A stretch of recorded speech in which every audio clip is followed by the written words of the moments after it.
very stylish young man. But it shows the different experiences of the generations. She would have lived through very hard times, the Depression, whereas he's looking towards a hopeful future. Yeah? Yeah. And here, John Brax is very famous for a painting all in monochrome colours called 5 o'clock Collins Street. He used to this is a sketch for that painting. He was working as a clerk, an accountant, I think, at that time. And he would leave work and he would stand in a doorway with his sketching pad and he would sketch the people as they passed him, going home from work. And he's showing 1950s Melbourne. It was very conservative. It was very drab. People all dressed the same. People were not necessarily happy, you know, they just, you know. And he said, I would be this close away from people and they would not turn their faces and look at me, you know.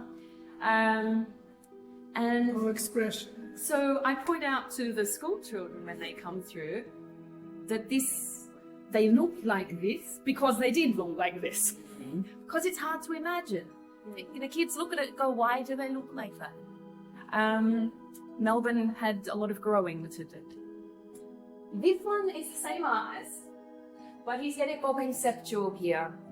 So he's using fountain pen and pencils as representations of people in mass. So this is a depiction of a war. It's called The Siege. So you have all these pencils trapped on the corner of the table, surrounded by the fountain pens. And the playing cards are representing the leaders. So you've got the king there, and here you're already at the back of the card.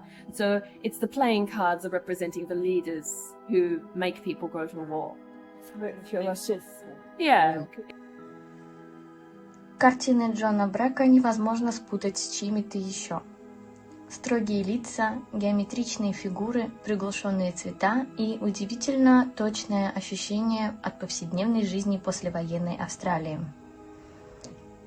Джон Брэк родился в Мельбурне в 1920 году и стал одним из самых известных австралийских художников XX века. После службы во время Второй мировой войны он вернулся к искусству и начал создавать работы, которые позже назовут портретом австралийского общества того времени. Он писал обычных офисных работников, посетителей баров, школьников, пассажиров трамваев и покупателей в магазинах.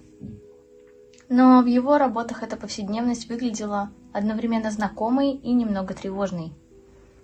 Самой известной картиной художника стала Collins Street at 5 p.m. Сцена вечерней толпы в центре Мельбурна. Люди на полотне почти одинаковые. Строгие костюмы, усталые лица, одинаковые движения. Через эту картину Брэк показал однообразие городской жизни и давление общества на человека. Его картины легко узнать по необычному стилю. Четкие линии, геометрические формы, приглушенные серо-коричневые цвета, намеренно неидеальные лица персонажей.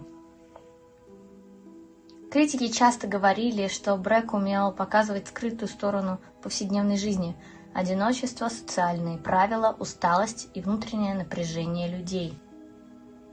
Со временем творчество Брэка стало более символичным и сложным. В 1980-х он начал создавать знаменитые серии с карандашами, ручками и предметами, превращая обычные вещи в метафоры общества, власти и человеческих отношений. Одной из самых известных поздних работ стала «The Battle» – огромная картина, где вместо солдат изображены карандаши и перья. Через эти образы художник размышлял о конфликтах, контроле и природе человеческого поведения.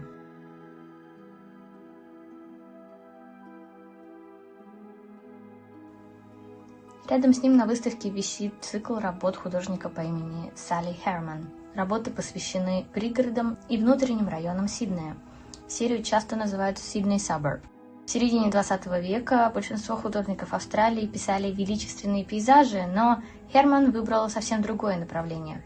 Его интересовали старые улицы Сиднея, потрескавшиеся стены, лестницы между домами, дворы, переулки и рабочие кварталы.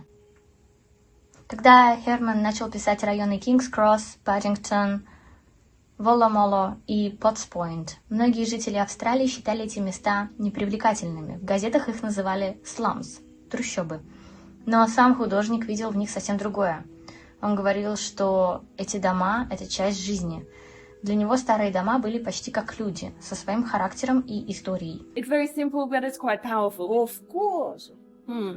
Now over here, sorry, behind you, here we have a depiction of the suburbs growing, They clear the trees and they start building houses. It's not fancy. And this one is by a painter called Sally Herman. And he was painting inner Sydney, Now, he got into a lot of trouble for painting this because people didn't think it was beautiful. They accused him of painting the slums and misrepresenting Australia. And how dare you paint laundry on the line, right? In Europe, it was quite acceptable. I think it's beautiful. It is. It's very interesting. It's very European aesthetic, yes? I think it's lovely, is it? Like this as well. It's a suburb. At the beginning, yes, the beginning is of the suburb, very much. I think that one's much less attractive than this.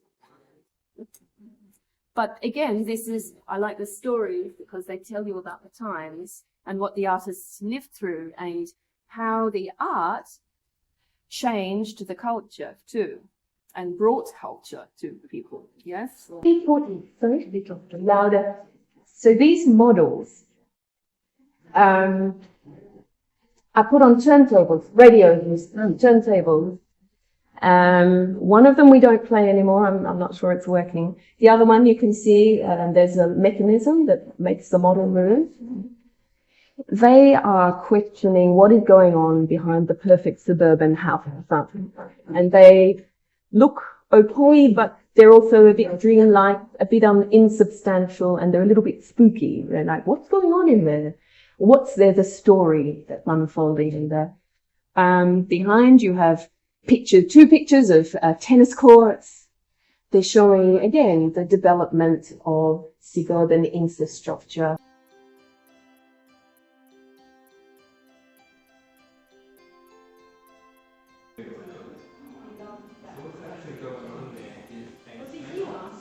We have the section called Dynamics and Rhythms.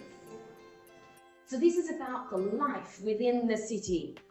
So whether it's the daily life of going to work, coming home, playing with the kids, whether it's going out to see the movies and listening to music, like here's a bit of nightlife. Over here, this is Melinda Harper. She loved seeing a light. Everywhere she looked at colour and how it refracted and the patterns it made. She wasn't interested in the representation, but the spirit, the life. This is Rosalie Gascoigne. She loved finding materials that already had a past life and giving them a new life. These are old road signs. So it's like a collage of the city's road signs, You can actually find words in there. It's a little bit of a crossword puzzle, I think. There's cloud, and there's the French word rue for streets. But the composition interesting. It is. She actually had a background in ikebana, the Japanese art of flower arranging. So she was very well familiar with the rules of arranging. Yeah. And over here we have Roger Kemp's piece, untitled, but Roger Kemp always talked about music. He always listened to jazz when he was painting. To us, this looks very much like an aerial view of the city, but for him it was also the dynamic arrangements of the music. Looking at the kind of psychology of the lights